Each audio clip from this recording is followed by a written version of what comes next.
The human voice. It's the instrument we all play. It's the most powerful sound in the world, probably. It's the only one that can start a war or say, I love you. And yet many people have the experience that when they speak, people don't listen to them. Why is that? How can we speak powerfully to make change in the world? What I'd like to suggest, there are a number of habits that we need to move away from. I've assembled for your pleasure here 7 deadly sins of speaking. I'm not pretending this is an exhaustive list, but these 7, I think, are pretty large. Habits that we can all fall into. First, gossip.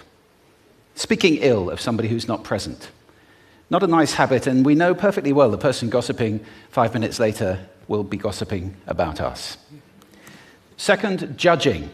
We know people who are like this in conversation, and it's very hard to listen to somebody if you know that you're being judged and found wanting at the same time. Third, negativity. You can fall into this. My mother, in the last years of her life, became very, very negative, and it's hard to listen. I remember one day I said to her, it's October the 1st today, and she said, I know, isn't it dreadful? It's hard to listen when somebody's that negative. And another form of negativity, complaining. Well, this is the national art of the UK. It's our national sport. We complain about the weather, about sport, about politics, about everything. But actually, complaining is viral misery. It's not spreading sunshine and lightness in the world. Excuses.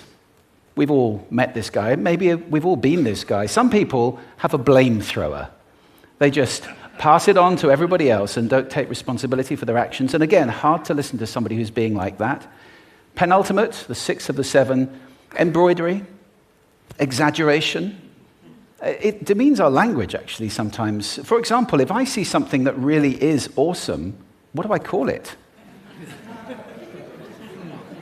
And then, of course, this exaggeration becomes lying, out-and-out lying, and we don't want to listen to people we know are lying to us. And finally, dogmatism. The confusion of facts with opinions. When those two things get conflated, you're listening into the wind. You know, somebody is bombarding you with their opinions as if they were true. It's difficult to listen to that. So here they are, 7 deadly sins of speaking. These are things I think we need to avoid. But is there a positive way to think about this? Yes, there is. I'd like to suggest that there are 4 really powerful cornerstones, foundations, that we can stand on if we want our speech to be powerful and to make change in the world. Fortunately, these things spell a word. The word is hail, and it has a great definition as well. I'm not talking about the stuff that falls from the sky and hits you on the head. I'm talking about this definition, to greet or acclaim enthusiastically, which is, I think, how our words will be received if we stand on these 4 things. So what do they stand for? See if you can guess. The H, honesty, of course. Being true in what you say, being straight and clear. The A is authenticity, just being yourself. A friend of mine described it as standing in your own truth, which I think is a lovely way to put it. The I is integrity, being your word, actually doing what you say, and being somebody people can trust. And the L is love. I don't mean romantic love, but I do mean wishing people well. For 2 reasons. First of all, I think absolute honesty may not be what we want. I mean, my goodness, you look ugly this morning. Perhaps that's not necessary. Tempered with love, of course, honesty is a great thing. But also, if you're really wishing somebody well, it's very hard to judge them at the same time. I'm not even sure you can do those 2 things simultaneously. So, hail. Also, now that's what you say, and it's like the old song, it is what you say, it's also the way that you say it.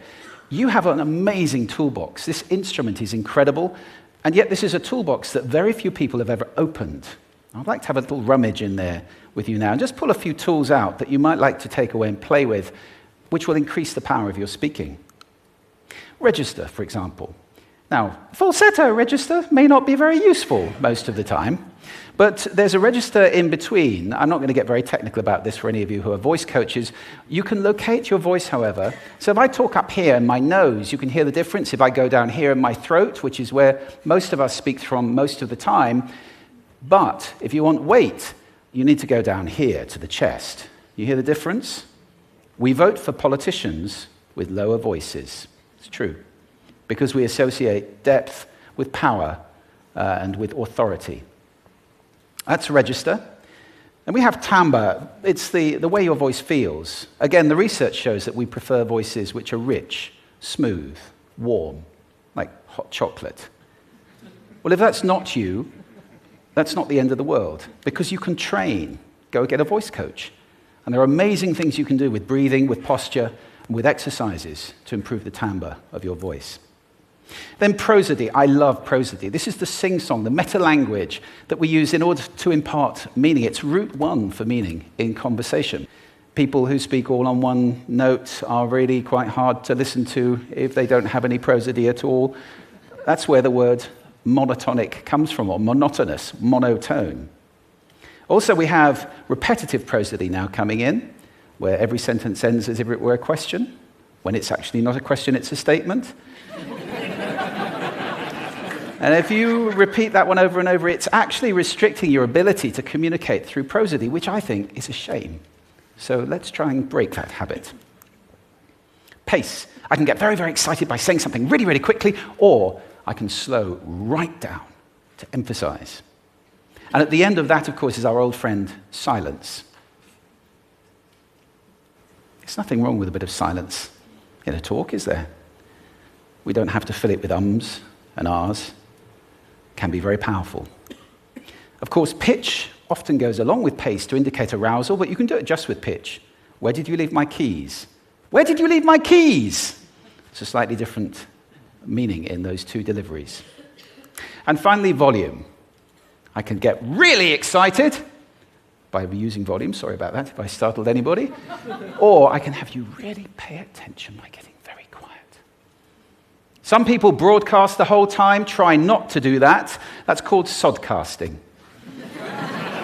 Imposing your sound on people around you carelessly and inconsiderately. Not nice. Of course, where this all comes into play, most of all, is when you've got something really important to do. It might be standing on a stage like this and giving a talk to people. It might be proposing marriage, asking for a raise, a wedding speech, whatever it is. If it's really important, you owe it to yourself to look at this toolbox and the engine that it's going to work on. And no engine works well without being warmed up. Warm up your voice. Actually, let me show you how to do that. Would you all like to stand up for a moment? I'm going to show you the 6 vocal warm-up exercises that I do before every talk I ever do. Anytime you're going to talk to anybody important, do these. First, arms up. Deep breath in and sigh out. Like that. One more time. Very good.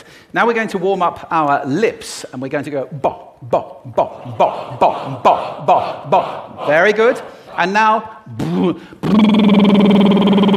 just like when you were a kid. Now your lips should be coming alive. We're going to do the tongue next with exaggerated la, la, la, la, la, la, la, la, la. Beautiful. You're getting really good at this. And then roll an R. That's like champagne for the tongue. Finally, and if I can only do one, the pros call this the siren. It's really good. It starts with we and goes to or. The we is high, the or is low. So you go wee, oh, wee. Fantastic. Give yourselves a round of applause. Take a seat. Thank you. Next time you speak, do those in advance. Now, let me just put this in context to close. This is a serious point here. This is where we are now, right? We speak not very well into people who simply aren't listening in an environment that's all about noise and bad acoustics. I have talked about that on this stage in different phases. What would the world be like if we were speaking powerfully to people who are listening consciously in environments which were actually fit for purpose? Or to make that a bit larger, what would the world be like if we were creating sound consciously and consuming sound consciously and designing all our environments consciously for sound? That would be a world that does sound beautiful, and one where understanding would be the norm. And that is an idea worth spreading. Thank you. Thank you.